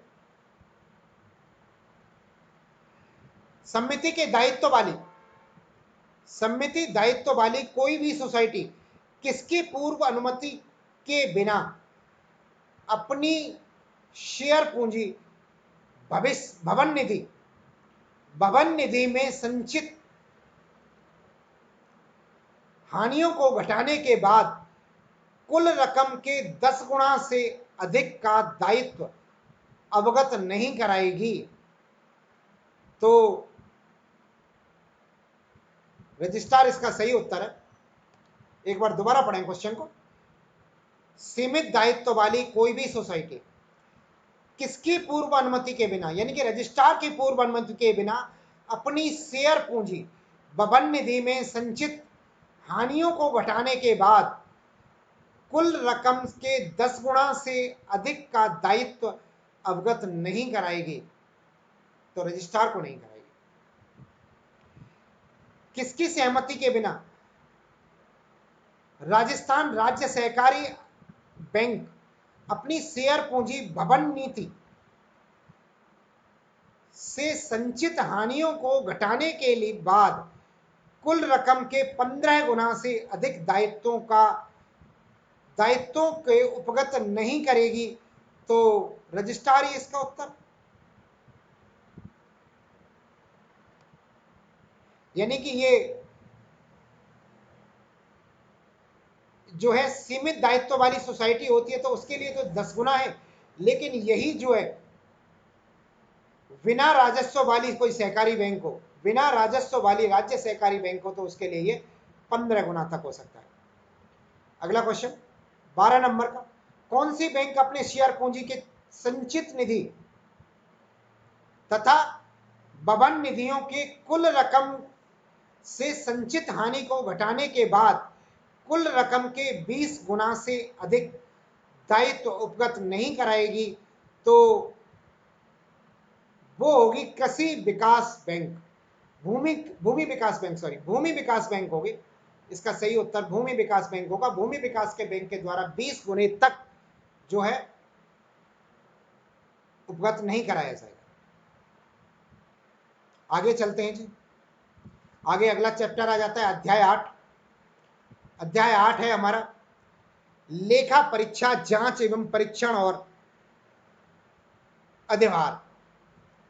लेखा परीक्षा अकाउंट्स और जांच ऑडिट, निरीक्षण इंस्पेक्शन और अधिभार एडिशनल चार्ज जो लेते हैं, इस सब के बारे में हमें बताती है। दोस्तों बहुत छोटा सा चैप्टर है, एक ही प्रश्न दिया हुआ है इसके अंतर्गत, मगर तथ्य दिए हुए हैं। पहले तथ्यों को पढ़ते हैं।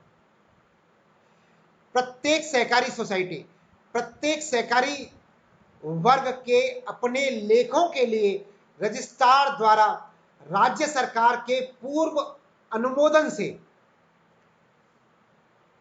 सोसाइटियों के इस वर्ग को जिसका वह सदस्य है से संबंधित नियत मापदंड के अनुसार फीस राज्य सरकार को जमा करवाएगी। दोबारा देखें, प्रत्येक सहकारी सोसाइटी प्रत्येक सहकारिता वर्ष के अपने लेखों के लिए रजिस्ट्रार द्वारा राज्य सरकार के पूर्व अनुमोदन से सोसाइटी इस वर्ग से जिसका वह सदस्य है संबंधित नियत मापदंडों के अनुसार फीस राज्य सरकार को जमा कराएगी। दूसरा तथ्य, प्रत्येक सहकारी सोसाइटी का यह कर्तव्य है कि वह रजिस्ट्रार के द्वारा नियुक्त किसी लेखा परीक्षक से प्रत्येक वर्ष अपने लेखाओं की समीक्षा कराए। यानी कि कोई भी सोसाइटी जो है रजिस्ट्रार द्वारा नियुक्त किए गए ऑडिटर से अपनी ऑडिट कराए। इसके अलावा प्रत्येक सहकारी सोसाइटी जो है प्रत्येक सहकारी वर्ष में, यानी कि प्रत्येक वित्तीय वर्ष में या सहकारी वर्ष में जो है राज्य सरकार की अनुमति लेकर जो भी संबंधित वर्ग हैं उस वर्ग में अपनी जो है निश्चित फीस जमा कराए। जो भी फीस उसके लिए तय की हुई है उस फीस को भी जमा कराएगा। इसका एक क्वेश्चन दिया हुआ, देखते हैं ये क्वेश्चन।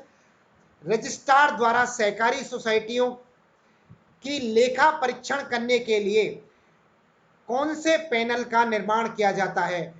तो लेखा परीक्षक, प्रमाणिक लेखा परीक्षक और चार्टर्ड अकाउंटेंट, इन सभी का जो है निर्माण इन सभी को किया जाता है। इन सभी का पैनल बनाया जाता है, इस सभी के पैनल का निर्माण किया जाता है। अतः इसका उत्तर हो जाएगा उपर्युक्त सभी। अगला चैप्टर अध्याय 9 विवादों का निपटारा। विवादों का निपटारा करने के लिए अध्याय 9 है। अध्याय 9 के अंदर विवादों का निपटारा करने के लिए धाराएं दी हुई हैं। आइए देखते हैं क्या तथ्य दिया हुआ है। यह भी छोटा सा चैप्टर। धारा 58, किसी विवाद का निर्देशन रजिस्ट्रार को प्रारूप ज में लिखित रूप से किया जाएगा। दोस्तों जा प्रारूप में, जहाज वाला ज प्रारूप के अंदर जो है धारा 58 के अंतर्गत किसी विवाद का निपटारा किया जा सकता है। यानी कि इसमें धारा 58 का जिक्र है। धारा 58 को जो है ध्यान रखें, अध्याय 9 के अंतर्गत धारा 58 में किसी भी विवादों का निपटारा किया जाएगा। पहला क्वेश्चन देखते हैं इसका। अधिनियम की धारा 58 के अधीन विवादों के निर्देशन में रजिस्ट्रार को किस प्रारूप में दिया जाएगा? तो प्रारूप ज होगा इसका।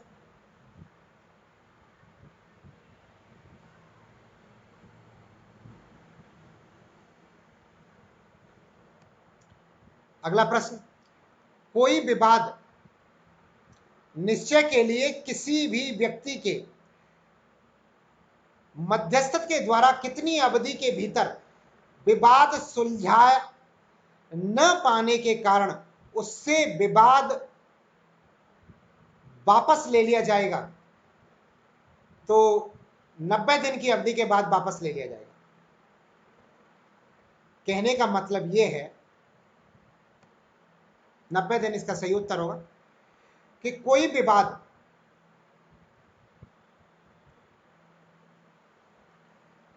विनिश्चय के लिए किसी व्यक्तियों के मध्यस्थ द्वारा कितनी अवधि के भीतर विवाद सुलझाने, यानी किसी कहीं कोई विवाद हो जाता है, विवाद के लिए कोई मध्यस्थ नियुक्त किया जाता है, उस जो मध्यस्थ है कि उस विवाद का निपटारा करो। अगर वो मध्यस्थ जो है 90 दिन के अंदर उस विवाद का निपटारा नहीं कर पाता है तो उस मध्यस्थ से उस विवाद को वापस ले लिया जाएगा और किसी और के पास जो है मध्यस्थता करने हेतु वो विवाद भेजा जाएगा। रजिस्ट्रार किसी व्यक्ति द्वारा विवाद की सुनवाई के लिए नियत तारीख से कितने दिन पूर्व नोटिस जारी करेगा? तो 15 दिन पूर्व नोटिस जारी करेगा रजिस्ट्रार जो है, किसी विवाद की सुनवाई जो होगी जो है सुनवाई से 15 दिन पहले जो है उसके लिए नोटिस जारी करेगा। अगला अध्याय है दोस्तों, अध्याय 10, सोसाइटियों की का परिसीमापन और विघटन। सोसाइटियों को पुनः बनाना और उनका जो है विखंडन करना, यानी कि दो सोसाइटियों में से तोड़ के एक सोसाइटी से दो या दो से अधिक सोसाइटी बनाना अध्याय 10 के अंदर है। इसका परिसीमन करना, इसका क्षेत्र का मतलब दोबारा से निर्धारण करना। परिसीमन का मतलब है इसके क्षेत्र का निर्धारण करना। और विघटन के बारे में अध्याय 10 के अंदर दिया हुआ है। ये देखते हैं हम अध्याय 10 के अंदर और क्या तथ्य दिए हुए हैं। तो दोस्तों अध्याय 10 के अंदर 3-4 तथ्य दिए हुए हैं, पहले हम इनको पढ़ लेते। समापक की नियुक्ति रजिस्ट्रार द्वारा राजपत्र में अधिसूचित की जाएगी। समापक कहते हैं कोई भी सोसाइटी जब समाप्त करनी है, कोई भी सोसाइटी को अगर खत्म करना है, सोसाइटी को बंद करना है, तो उसके लिए रजिस्ट्रार के द्वारा एक समापक की नियुक्ति की जाती है और उस समापक की नियुक्ति की जाती है उसके बारे में दिया हुआ है कि समापक की नियुक्ति रजिस्ट्रार द्वारा राजपत्र में अधिसूचित की जाएगी। तो रजिस्ट्रार के द्वारा जो राजपत्र प्रकाशित किया जाएगा उसके अंदर जो है उसके समापक की नियुक्ति के बारे में प्रकाशित किया जाएगा। अगला क्वेश्चन, वो अगला तथ्य, समापक को समय समय पर सोसाइटी के सदस्यों की बैठक बुलाने की शक्ति होगी। समापक को जो है सोसाइटी के सदस्यों की बैठक बुलाने की शक्ति होगी। रजिस्ट्रार समापक को किसी भी समय हटा सकेगा, यानी कि रजिस्ट्रार के पास ये शक्ति है कि समापक को भी कभी हटा सकता है और किसी को भी नियुक्त कर सकता है। जिसे सोसाइटी के रजिस्ट्रीकरण, यानी कि जिस सोसाइटी का रजिस्ट्रीकरण रद्द किया गया है उसकी समस्त पुस्तकों और अभिलेखों तथा समापक की कार्यवाही की सोसाइटी रजिस्ट्रीकरण की रद्द करने वाले आदेश की तारीख से 2 वर्ष की अवधि अवसित होने के पश्चात रजिस्ट्रार द्वारा छटाई की जा सकेगी। मतलब कहने का यह है कि रजिस्ट्रार महोदय के द्वारा अगर किसी सोसाइटी का रजिस्ट्रेशन रद्द किया जाता है तो उसकी समस्त पुस्तकें, समस्त अभिलेखों को और संपादक के द्वारा, जो समापक के द्वारा समाप्त करने वाले अधिकारी के द्वारा जो कार्यवाही की गई है, उन सबको जो है 2 वर्ष के पश्चात उसका जो है छटाई की जा सकती है और उसमें से जो बेकार चीजें उनको समाप्त किया जा सकता है। आइए इसके कुछ एमसीक्यूज देखते हैं हम। पहला एमसीक्यू, समापक की नियुक्ति रजिस्ट्रार द्वारा किसमें अधिसूचित की जाएगी? तो समापक की नियुक्ति जो है रजिस्ट्रार द्वारा जो अधिसूचित की जाएगी वो राजपत्र में अधिसूचित की जाएगी। जो राजपत्र प्रकाशित किया जाता है उसके अंदर समापक की अधिसूचित किया जाएगा। समापक का नाम प्रकाशित किया जाएगा। क्वेश्चन नंबर 2, सोसाइटी द्वारा परिसीमापक में हुई प्रगति की रिपोर्ट वह अन्य विवरण कितनी अवधि के अंदर रजिस्ट्रार को प्रस्तुत करना होगा? तो 90 दिन की अवधि के अंदर जो है रजिस्ट्रार को ये विवरण प्रस्तुत करने होते हैं। अगले प्रश्न की तरफ चलते हैं। अगला प्रश्न है 3 नंबर का, यदि किसी दायित्व का उन्मोचन नहीं किया जा सकता है, यदि किसी दायित्व का उन्मोचन नहीं किया जा सकता है तो उसकी रकम को वित्तीय बैंक में जमा करवाई जाएगी। उस पर रजिस्ट्रार द्वारा कितनी अवधि के बाद कोई निर्णय लिया जा सकता है? तो रजिस्ट्रार द्वारा उस पर 4 वर्ष की अवधि के बाद कोई निर्णय लिया जा सकता है, यानी कि 4 वर्ष तक वो जो रकम है बैंक में जमा रहेगी, उसके बाद ही रजिस्ट्रार महोदय उस पर निर्णय लेंगे। किसी दायित्व के उन्मोचन नहीं किया जा सकता है, किसी दायित्व का उन्मोचन नहीं किया जा सका है तो उसकी रकम जो है, अगर सोसाइटी के द्वारा कोई दायित्व है, सोसाइटी का कोई दायित्व है, वो पूरा नहीं किया गया है, तो उसकी जो रकम बची है उस रकम को किसी वित्तीय बैंक में, किसी नेशनलाइज बैंक में, किसी कॉर्पोरेट बैंक में जमा कराया जाएगा, किसी वित्तीय बैंक में जमा कराया जाएगा और उस बैंक में जमा कराने के बाद में उस पर निर्णय जो है रजिस्ट्रार के द्वारा उस रकम पर कम से कम 4 साल बाद ही लिया जाएगा। अगला क्वेश्चन, किसी सोसाइटी का रजिस्ट्रीकरण रद्द कर देने पर उसकी समस्त पुस्तकों व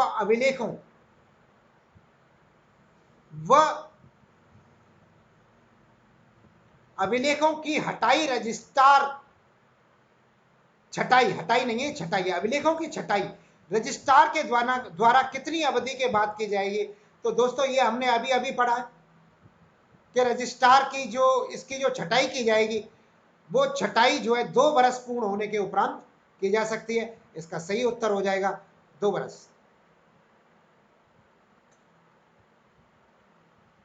अगले क्वेश्चन की तरफ चलते हैं।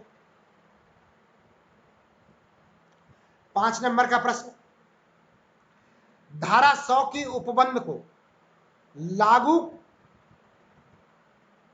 की जाने हेतु आवेदक द्वारा किन्हें आवेदन दिया जाएगा? तो वसूली अधिकारी को आवेदन दिया जाएगा। वसूली अधिकारी इसका सही उत्तर है। धारा 100 के उपबंध के अंतर्गत लागू की जाने हेतु आवेदक द्वारा आवेदन किया जाएगा, तो वसूली अधिकारी को आवेदक किया जाएगा धारा 100 के अंतर्गत। विक्रय अधिकारी द्वारा विक्रय नोटिस की तालीम होने या उसे चिपकाने के कितनी अवधि तक विक्रय नहीं किया जाएगा? तो 15 दिन की अवधि तक विक्रय नहीं किया जाएगा। यानी कि किसी को विक्रय अधिकारी द्वारा किसी संपत्ति को नीलाम करना है तो नीलाम करने के लिए जो नोटिस दिया जाएगा, जो नोटिस उस संपत्ति के मालिक को जो तामील कराया जाएगा, तामील कराने के 15 दिन बाद ही ये कार्रवाई कर सकता है। अगर वो तामील नहीं हो पाता है तो वो उसके मकान पर जो नीलाम होने वाली संपत्ति पर जाके उस नोटिस को चिपका के आता है, तो चिपकाने के 15 दिन बाद जो है वो कार्रवाई की जा सकती है। 15 दिन तक उसको नीलाम नहीं किया जा सकता। अगला क्वेश्चन, किसी भी सिविल न्यायालय में जमा की गई या अभिरक्षा में रखी गई संपत्ति को छोड़कर अन्य संपत्तियों की कुर्की हेतु कितने आदेश की आवश्यकता है? किनके आदेश की आवश्यकता है? तो अध्यक्ष के आदेश की आवश्यकता होती है इसके लिए। इसका सही उत्तर हो जाएगा अध्यक्ष।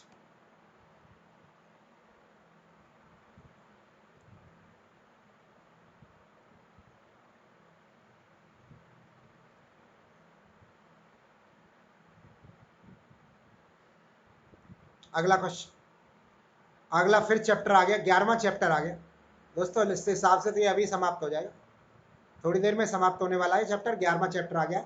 चलो देखते हैं 11वां चैप्टर क्या है। दोस्तों आपसे अनुरोध है कि आपने हमारे चैनल को अगर सब्सक्राइब नहीं किया हो तो सब्सक्राइब कर दो और लाइक भी ठोक दो यार, लाइक तो कर लो, काफी मेहनत कर रहा हूँ, एक वीडियोस को लाइक तो बनता है। आप लाइक तो ठोक दो, सोचो मत। अध्याय 11, अध्याय 11 है भूमि विकास बैंक। भूमि विकास बैंक के बारे में अध्याय 11 दिया हुआ है। धारा 89, भूमि विकास बैंक बंधकित संपत्ति को बेचने के प्रयोजन के लिए रजिस्ट्रार की अनुमोदन से इसकी सम्मति के संकल्प द्वारा अपने किसी अधिकारी या किसी अन्य व्यक्ति को विक्रय अधिकारी नियुक्त कर सकेगा। दोस्तों, भूमि विकास बैंक जो है अपने यहां पर रखी गई, बंधकित का मतलब है मॉर्गेज की हुई प्रॉपर्टी को, अपने यहां मॉर्गेज की हुई प्रॉपर्टी को किसी लोन लेने वाले व्यक्ति के द्वारा जो प्रॉपर्टी मॉर्गेज की गई है उसको रजिस्ट्रार की अनुमति के बाद धारा 89 के अंतर्गत जो है कोई विक्रय अधिकारी नियुक्त करेगा। भूमि विकास बैंक धारा 89 के अंतर्गत अपने यहाँ पर बंधक की गई भूमि को, मॉर्गेज की गई जमीन को बेचने के लिए एक विक्रय अधिकारी की नियुक्ति करेगा, ऐसा धारा 89 कहती है। निर्दिष्ट मांग नोटिस में बंधक धन या इसके भाग के संदाय के समय नोटिस 3 माह से कम का नहीं होगा। ये भी है, नोटिस जो है, कोई भी बंधक धन है आपके पास में, बंधक किया हुआ धन है, चाहे वो पैसा हो सकता है, वो एफडी के तौर पे हो सकता है, वो गोल्ड के तौर पे हो सकता है, किसी भी तरह का कोई धन अगर आपके पास में बंधक के तौर पर है तो उसको नोटिस देने के 3 महीने से पहले उसको जो है बैंक जो है अपने लोन अकाउंट में ट्रांसफर नहीं करेगी, यानी उसको अधिग्रहण नहीं करेगी। जहां व्यक्तिक्रम के विरुद्ध भूमि विकास बैंक द्वारा राज्य भूमि विकास बैंक द्वारा आवश्यक कार्यवाही नहीं की जाती है, वहां न्यायी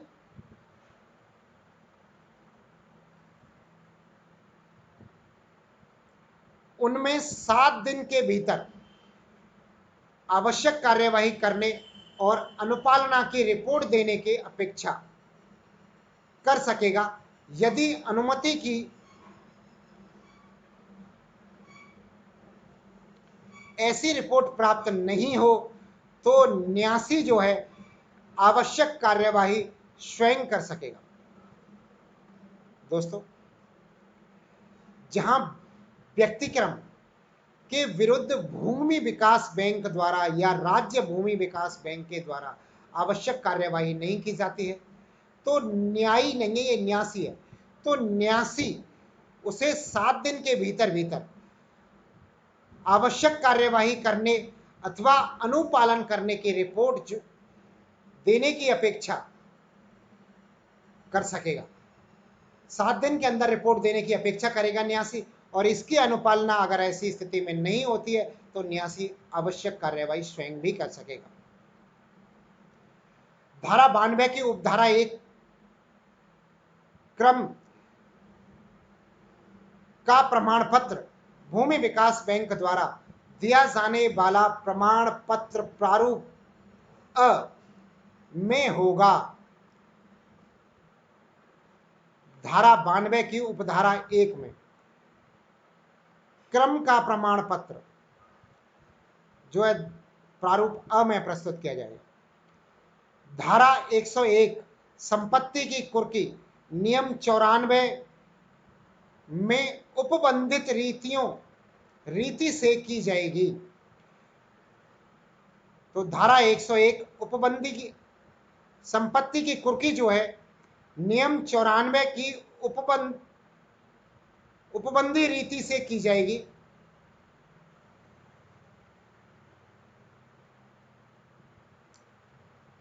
यानी कि धारा 101 कहती है कि संपत्ति की कुर्की जो है नियम 94 के उपबंधों के अंतर्गत की जाएगी। कुल मिला के मतलब ये है। आइए एमसीक्यूज देखते हैं इसके चैप्टर के।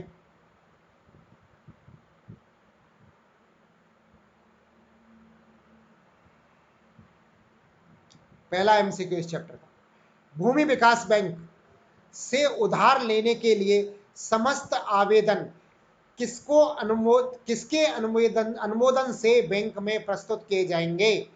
तो रजिस्ट्रार के अनुमोदन से बैंक में ही प्रस्तुत किए जाएंगे उधार लेने के लिए समस्त आवेदन। अगला क्वेश्चन, भूमि विकास बैंक में विक्रय अधिकारी की नियुक्ति किस धारा के अंतर्गत की जाएगी? तो विक्रय अधिकारी की जो नियुक्ति की जाएगी वो धारा 89 के अंतर्गत की जाएगी। धारा 89 के अंतर्गत विक्रय अधिकारी की नियुक्ति की जाएगी। यदि व्यक्ति क्रयी के विरुद्ध भूमि विकास बैंक या राज्य भूमि विकास बैंक आवश्यक कार्यवाही नहीं करते हैं तो इनके विरुद्ध कार्यवाही कर सकता है। तो इनके विरुद्ध कार्यवाही कर सकता है, कौन कर सकता है?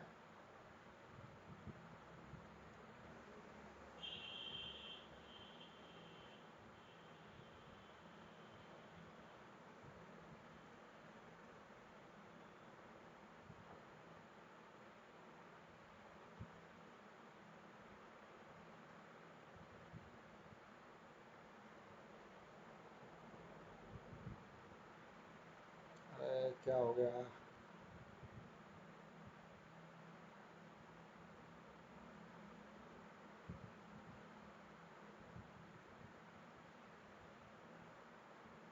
एक मिनट दोस्तों।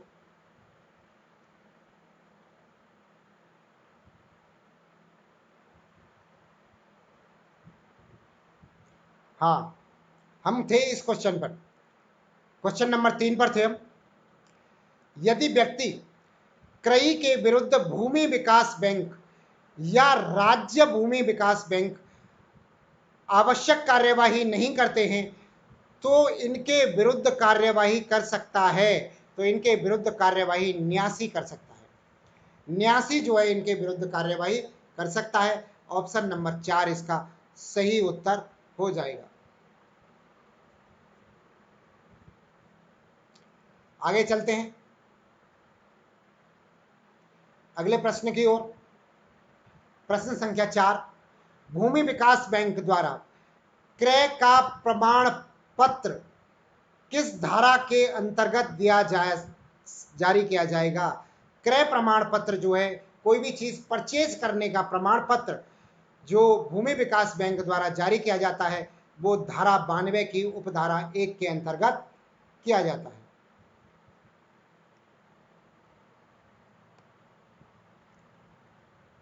अगला क्वेश्चन, भूमि विकास बैंक द्वारा जारी किया जाने वाला प्रमाण पत्र के प्रारूप होता है, प्रमाण पत्र के प्रारूप में होता है। तो प्रारूप यहां होता है, प्रारूप यहां, ये इसका सही उत्तर होगा। अगले प्रश्न की तरफ चलते हैं। प्रश्न नंबर 6, भूमि विकास बैंक लोक नीलामी, भूमि विकास बैंक लोक नीलामी की तारीख और संस्था को कितने दिन पूर्व अधिसूचित किया जाएगा? तो संस्था को जो अधिसूचित किया जाएगा वो 30 दिन पहले किया जाएगा। 30 दिन इसका सही उत्तर होगा। आगे चलते हैं।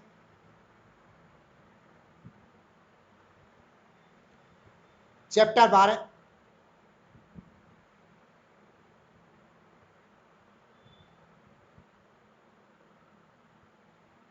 चैप्टर 13, चैप्टर 14, एक एक क्वेश्चन है। आइए देखते हैं।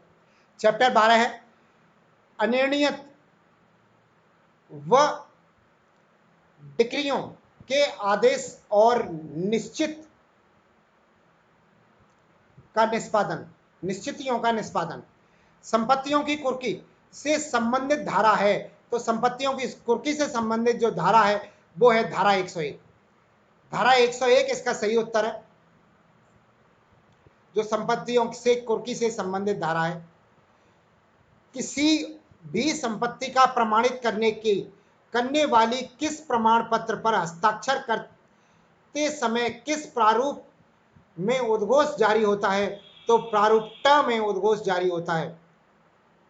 प्रारूप टा के अंतर्गत ये उद्घोष जो है जारी किया जाता है।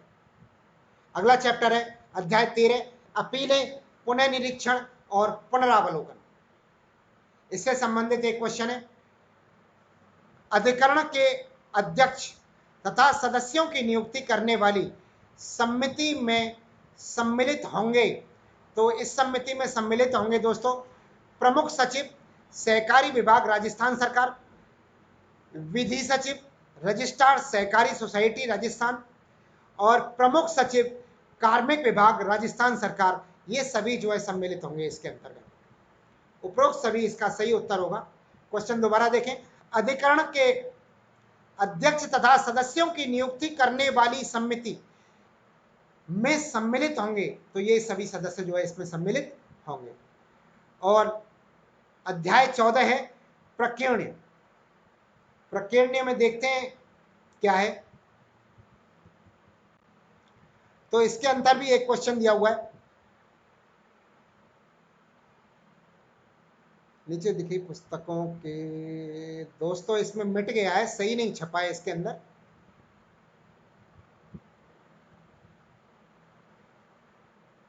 ये क्वेश्चन था, अब इस क्वेश्चन को हम नहीं कर पाएंगे। तो दोस्तों ये था हमारा आज का वीडियो और हमारे रूल 2003 के एमसीक्यूज हमने समाप्त कर लिए हैं। कल हम मिलेंगे नए एमसीक्यूज के साथ में। राजस्थान कोऑपरेटिव बैंक के स्ट्रक्चर के बारे में कल हम पढ़ेंगे और उम्मीद है आप इन वीडियोस का, इन क्वेश्चंस का मजा ले रहे होंगे, एंजॉय ले रहे होंगे। अभी तक अगर आपने लाइक नहीं किया है तो लाइक कर दो यार, वीडियोस को लाइक कर दो और सब्सक्राइब भी कर लो चैनल को, जिन्होंने सब्सक्राइब नहीं किया है। जिन्होंने सब्सक्राइब कर लिया है उनके लिए बहुत बहुत धन्यवाद। वीडियोस देखने के लिए आपका धन्यवाद। जय हिंद, जय भारत।